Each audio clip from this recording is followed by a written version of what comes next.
Everybody wants money. Everybody needs money.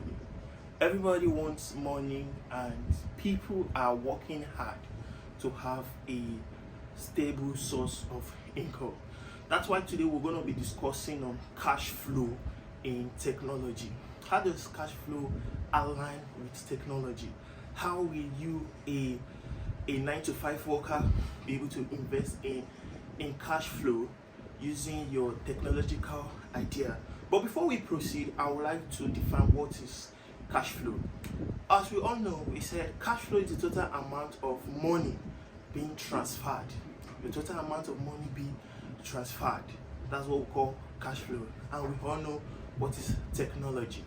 Everything you use, from ranging from your computer, your mobile phone, your gadget at home, are all technology. Then how can you have a cash flow in technology? But today, in today's podcast or in today's interview, we're going to be listing some various areas that we're going to be discussing today, starting from the list of cash flow business, difference between being rich and wealthy. If you have a real estate business, can it help you in the time of your needs, when you're in trouble, when you're in worry, or when you need some source of income or things to actually help you in your long-term investment in technology or your long-term investment in business flow. Someone told me that setting up a small mini mart or setting up a school library with computer is it a good investment in cash flow?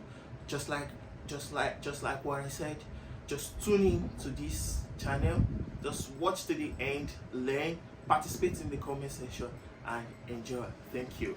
So as we all say, we said we must know what is rich and what is wealthy. You being rich and you being wealthy, they are two different terms used in the world of business or as an entrepreneur.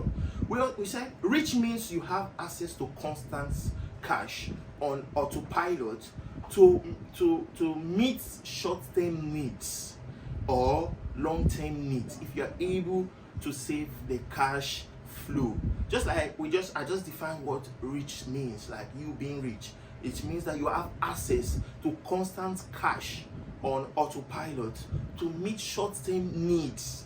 Those are short-term needs or long-term needs. If you are able to save the cash flow, for example, you invest in a business of, let me say, selling of computer or selling of laptop or selling of mobile phone. You start this business, you invest into this business. In a short period of time, you are able to save some certain amount of money. That time you're rich. You're able to achieve things in your short term.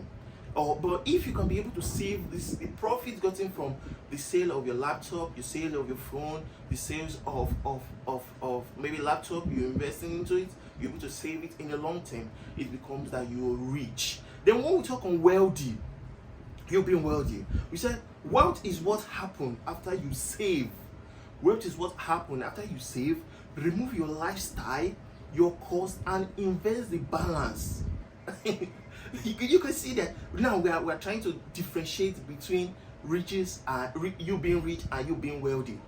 We said rich means when you have access to constant cash on autopilot to meet your short-term needs or long-term needs. But if you are able to save the cash flow, if you're able to save that profit you get from investing in the sales of computer, investing in the sales of mobile phones, investing in the sales of let me say cameras, these are technologies you can invest in as a serial entrepreneur or as someone going into having a constant cash flow. Then we talk on wealthy. You being wealthy, it means what happens after you save, remove the lifestyle, your cost, invest the balance. Doing this, you acquire more cash flow assets. This is means by building wealth. This is what we call building wealth. So like we said we're differentiating between the rich and being wealthy. Then we said if you put your assets, if you put your money in cash flow, not in project assets, until you reach a certain point where the passive income can fund your lifestyle and everything. You can start on being wealthy. For example, those money you saved from being rich, from you being wealthy, when you save it, it is what your cash flow assets. Your cash flow asset is when you become a passive income and you're able to fund your lifestyle. This is what we call wealthy. Then having cash flow in technology. You can invest in sales of mobile phone, computer. Start, instead of running your 9 to 5 business, you can be doing your 9 to 5 job and also invest in technology, having a constant cash flow. Okay, I'm going to list some real estate example, but before we further go, I have this episode is going to continue from different part to different part. I'm going to stop for now, and I want you, the viewers, to comment on the comment section. Tell us what are those things you can invest in to have more cash flow in technology. So till I meet you next time, take care. I love you. If you find this educative, please subscribe, watch to the end, then participate in it. Love you.